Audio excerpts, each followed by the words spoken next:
Selamat datang di channel Ye Chen Ping Mania. Penguasa Istana Naga Langit bab 4308 sampai bab 4310. Terima kasih kepada semuanya yang sudah like dan subscribe. Semoga selalu diberikan kesehatan dan kesuksesan.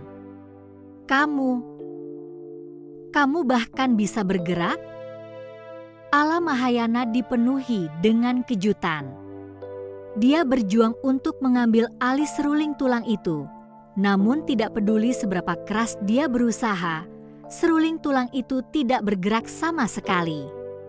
Dia, seorang kultivator tingkat pertama yang bermartabat di alam Mahayana, sebenarnya tidak berdaya di hadapan Chen Ping, seorang kultivator tingkat 7 di alam transisi. Kamu masih ingin mengendalikanku, berpikir terlalu indah, kan? Chen Ping berkata sambil tersenyum tipis.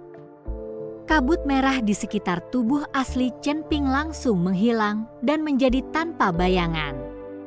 Saat ini, Chen Ping berada pada kekuatan tingkat ke-7 di alam transisi dan berhadapan dengan seorang kultivator tingkat pertama di alam Mahayana hanyalah masalah mengangkat tangannya.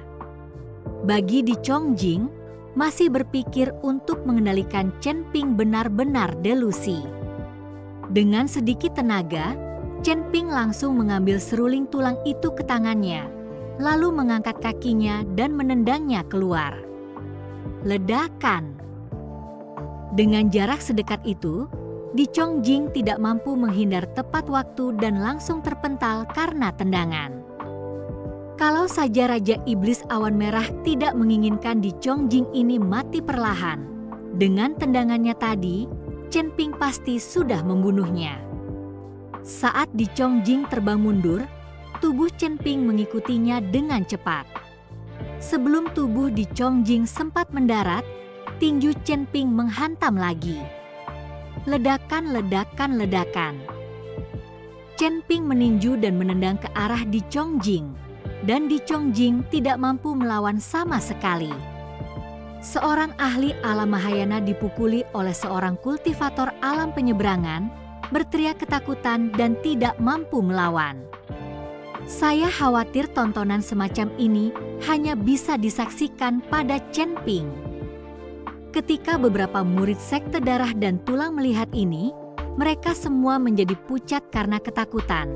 Dan tidak ada dari mereka yang berani maju untuk membantu Di Chongjing. Setelah menghajar Di Chongjing, Chen Ping meraih kerah Di Chongjing. Kepala Di Chongjing terkulai, hidungnya memar dan bengkak, dan dia telah lama kehilangan ekspresi arogan yang baru saja dimilikinya. Ketika Patriark Jiang dan yang lainnya menyaksikan adegan ini, mereka semua tercengang. Ini bukan seperti pertarungan seorang kultivator alam Mahayana. Ini seperti pertarungan seorang Pang. Di Chongjing sebenarnya tidak ingin dipukul seperti ini. Tetapi saat Chen Ping menyerang, dia tidak dapat menghentikannya. Dalam hatinya, dia juga mengerti bahwa Chen Ping tidak membunuhnya dan mungkin belum ingin membunuhnya. Kalau tidak, dengan tendangan tadi, aku khawatir nyawa kecil Di Chongjing tidak akan terselamatkan. Biar aku tanya padamu, dari mana kau mendapatkan tulang abadi di tanganmu ini? Chen Ping memegang seruling tulang di tangannya dan bertanya pada Di Chongjing. Mengambilnya di Gunung Iblis Surgawi, Di Chongjing berkata. Lalu apakah kamu masih memiliki tulang abadi di tanganmu? Chen Ping terus bertanya. Tidak, sebagian tulang abadi itu diberikan kepada dinasti Xiao, dan sebagian lagi tulang abadi itu dibuat menjadi seruling tulang olehku. Di Chongjing menjawab semua pertanyaan dan tidak berani memainkan trik apapun. Lalu apakah kamu tahu di mana masih ada tulang abadi? Chen Ping kemudian bertanya. Tidak tahu. Di Chongjing menggelengkan kepalanya, tetapi dari nada dan sorot matanya saat menjawab, Chen Ping tahu bahwa orang ini pasti berbohong. Namun, Chen Ping tidak membongkarnya, melainkan langsung meninju cahaya spiritual ke tubuh Di Chongjing. "Apa yang kau tulis di tubuhku?" Di Chongjing bertanya dengan sedikit ketakutan. "Tidak apa-apa, ini hanya alat pendeteksi kebohongan. Kalau kamu berbohong, pasti sakit rasanya." Chen Ping tersenyum tipis dan segera melepaskan Di Chongjing. Ketika Di Chongjing mendengar ini, dia langsung sedikit panik, tetapi dia tidak merasakan kelainan apapun pada tubuhnya, jadi dia menghela napas lega. Namun, baru saja menghela napas lega, dia tiba-tiba merasa seolah-olah tubuhnya dicakar oleh 100 cakar, dan seluruh tubuhnya menyusut. "Sepertinya kamu baru saja berbohong. Pikirkan sendiri," Chen Ping berkata dengan nada menggoda ketika melihat Di Chongjing dalam kondisi seperti itu. Di Chongjing hanya merasakan sakit yang teramat sangat. Urat-urat di dahinya menonjol. Setelah menggertakkan giginya dan menahannya selama beberapa saat, barulah Di Chongjing buru-buru membuka mulutnya dan berkata, Aku tahu, di tangan kakak tertua dan kedua, masih ada beberapa segmen tulang abadi." Begitu kata-kata Di Chongjing diucapkan, perasaan sakit itu langsung lenyap. Setelah mendengar perkataan Di Chongjing, Chen Ping tidak melanjutkan bertanya. Ada beberapa hal yang hanya perlu dia tanyakan pada Patriark Jiang. "Patriark Jiang, apa yang harus dilakukan dengan orang ini, aku serahkan padamu." Chen Ping berkata sambil melihat ke arah Patriark Jiang. Di Chongjing adalah adik laki-laki dari Patriark Jiang dan telah melukai begitu banyak pengikut sekte iblis jiwa. Bagaimana menghadapi Di Chongjing atau membiarkan Patriark Jiang memiliki keputusan akhir? Patriark Jiang berjalan ke arah Di Chongjing. Sementara Di Chongjing melihat ini dan buru-buru berlutut, menangis dengan getir, Kakak senior, ampuni aku, ampuni aku. Semua ini diperintahkan kepadaku oleh kakak senior dan kakak senior kedua. Di antara keempat murid kami, yang paling disukai guru adalah kamu, dan akulah yang paling tidak populer. Aku juga memiliki kekuatan dan bakat terburuk. Jika aku tidak mengandalkan penghisapan darah dan penggerak tulang untuk berkultivasi, aku tidak akan bisa mencapai ketinggian ini dalam hidupku. Kakak, aku tahu aku salah.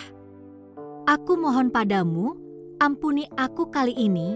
Wajah Di Chongjing dipenuhi penyesalan saat dia menangis. Saat Patriark Jiang menatap Di Chongjing dengan cara itu, ekspresinya menjadi sangat rumit, matanya dipenuhi dengan ketidaktoleranan. Namun, saat Patriark Jiang ragu-ragu, Di Chongjing tiba-tiba memancarkan jejak kekejaman di matanya, diikuti oleh seluruh tubuhnya yang langsung mengembang. Auranya dengan gila-gilaan memengaruhi meridian di seluruh tubuhnya. Orang ini benar-benar akan meledakkan dirinya.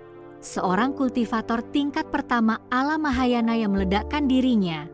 Kekuatan itu takut mampu membuat seluruh sekte setan jiwa menghilang. Dia akan meledakkan dirinya sendiri.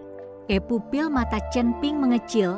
Dia tidak menyangka bahwa Di Chongjing ini ternyata punya nyali dan berani meledakkan diri.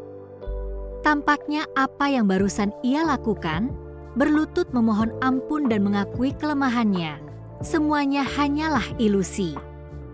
Patriark Jiang juga terkejut, dan seluruh tubuhnya panik. Lagi pula, jika seorang kultivator ala Mahayana meledakkan dirinya sendiri, dia tidak memiliki kemampuan untuk menghentikannya. Kalau penghancuran dirinya berhasil, maka sekte jiwa iblisnya akan tamat sepenuhnya. Tetapi saat Chen Ping bergegas menuju Di Chongjing, dia melihat aliran cahaya terbang kencang keluar dari tubuh Di Chongjing. Ternyata orang ini tidak berniat meledakkan dirinya sendiri, melainkan jiwa sucinya langsung keluar dari tubuhnya. berniat membuang tubuh fisiknya dan mendapatkan kesempatan untuk melarikan diri. Selama jiwa dewa itu masih ada, dia akan mampu membangun kembali tubuh fisiknya.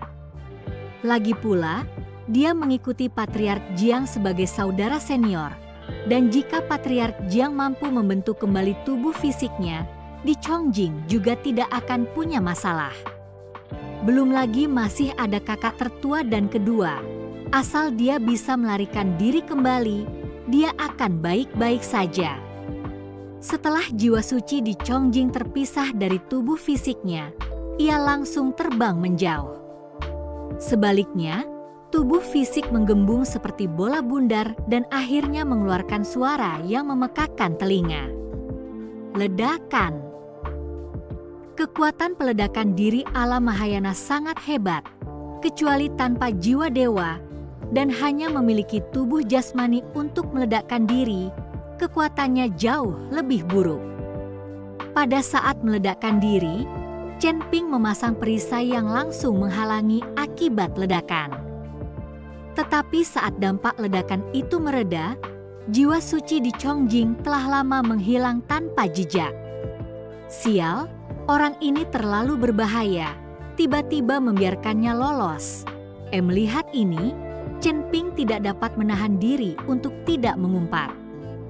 Kemudian, melihat ke arah beberapa pengikut sekte darah dan tulang yang tersisa, Chen Ping memberikan tebasan tajam dan langsung membunuh para pengikut sekte darah dan tulang tersebut.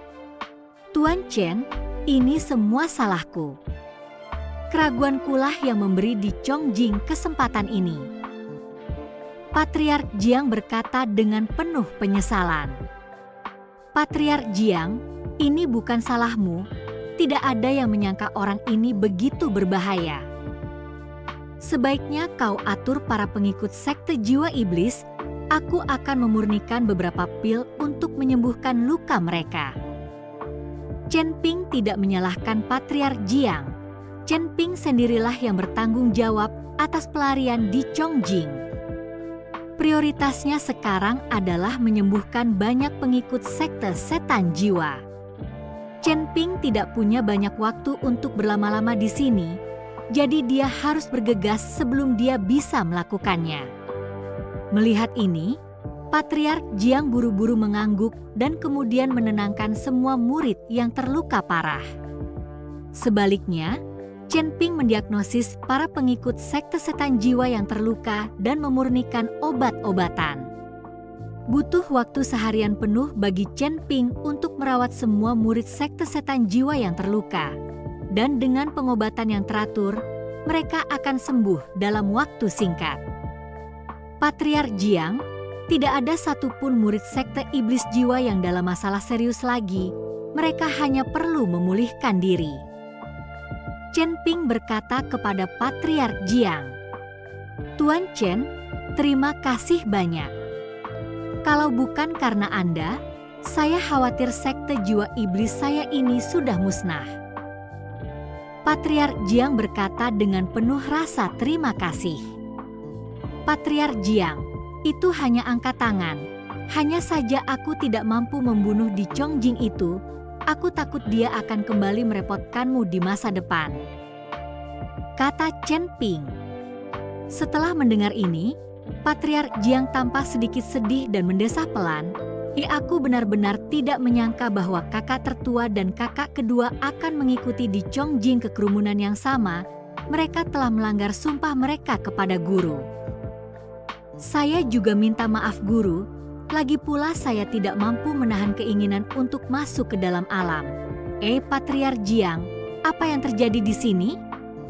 Dan bagaimana tuan dan saudaramu jatuh ke titik saling bermusuhan? Chen Ping bertanya dengan rasa ingin tahu. Tuan Chen, ini cerita yang panjang. Dulu kami semua menyembah satu guru, dan guru kami dianggap sebagai iblis yang terkenal di alam surgawi. Sangat disayangkan ketika dia akhirnya naik ke alam transformasi abadi, dia terluka oleh petir dan gagal melewati ambang pintu, dan pada akhirnya dia tidak punya pilihan selain mati.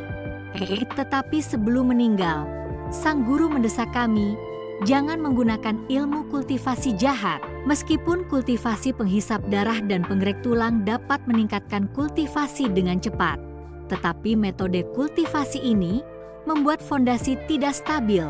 Semakin ke belakang, semakin besar kemungkinan gagal. Melewati kesengsaraan. Kami semua berjanji kepada guru kami bahwa kami tidak akan pernah menggunakan teknik jahat untuk berkultivasi. Tetapi kemudian Di Chongjing menentang gurunya dan mendirikan sekte darah dan tulang. Terus-menerus menghisap darah manusia dan menggerogoti tulang manusia untuk berkultivasi, menyebabkan banyak kultivator di Gunung Iblis Surgawi mengeluh. Saya harus bergabung dengan kultivator lain untuk memburu Di Chongjing. Tetapi sayangnya, dia melarikan diri ke dinasti Xiao di wilayah barat dan bersembunyi. Kali ini dia kembali untuk membalas dendam. Hanya saja aku tidak pernah menyangka kalau kakak tertua dan keduaku juga akan mengingkari sumpah mereka kepada tuannya dan mengikuti Di Chongjing untuk menjadi seperti itu. Ekspresi Patriark Jiang sangat sedih. Jelas terlihat bahwa dia sangat terkejut dan sedih atas apa yang dilakukan kakak tertua dan kakak kedua. Patriark Jiang, setiap orang punya aspirasi mereka sendiri, dan bukan tugas kita untuk memengaruhi metode apa yang ingin digunakan orang lain untuk berkultivasi. Tapi tahukah kamu di mana kakak tertua dan kakak keduamu berada? Chen Ping bertanya. Aku tidak begitu jelas, tapi mereka seharusnya masih berada di tempat kita biasa berkultivasi bersama. Lagi pula, mereka paling mengenalnya. Saat Patriark Jiang selesai berbicara, dia menatap Chen Ping dan bertanya, Tuan Chen, mungkinkah Anda akan mencari mereka? Tidak sekarang, aku harus pergi ke kota South End. Waktu yang kujanjikan untuk mengikuti MU King akan segera tiba. Setelah aku menyelesaikan masalah dengan MU King, aku akan datang menemui Patriark Jiang. Bawa aku menemui kedua kakak laki-lakimu itu. Chen Ping tidak punya waktu untuk pergi sekarang, dia masih harus mengikuti MU King dalam kompetisi. Tidak masalah, Tuan Chen seharusnya berlari menuju tulang abadi itu, kan? Patriark Jiang dapat melihat bahwa Chen Ping pasti sedang berlari menuju tulang abadi. Pada saat dia menangkap Di Chongjing, Chen Ping sedang mengejar masalah tulang abadi. Chen Ping hanya mengangguk dan tidak mengatakan apa-apa. Setelah mengikuti Ochreyan dan menjelaskan beberapa hal, Chen Ping mengikuti Jiyun meninggalkan sekte iblis jiwa dengan balon udara menuju kota South End. Di hutan lebat di Gunung Iblis Surgawi, terdapat suatu hamparan tanah putih yang luas. Namun ketika seseorang mendekat, ia menyadari bahwa yang putih itu bukanlah tanahnya, melainkan tulang-tulangnya yang putih. Daerah ini dikelilingi hutan lebat dan luasnya puluhan mil. Aura jahat memenuhi area ini, dan dalam radius 100 mil di sekitar area ini, tidak ada binatang iblis. Melihat ke bawah dari ketinggian, sebuah aula besar ternyata dipenuhi dengan tulang-tulang putih yang sudah tua. Sangat menyeramkan dan membuat bulu kuduk meremang karena keringat dan menggigil. Bersambung.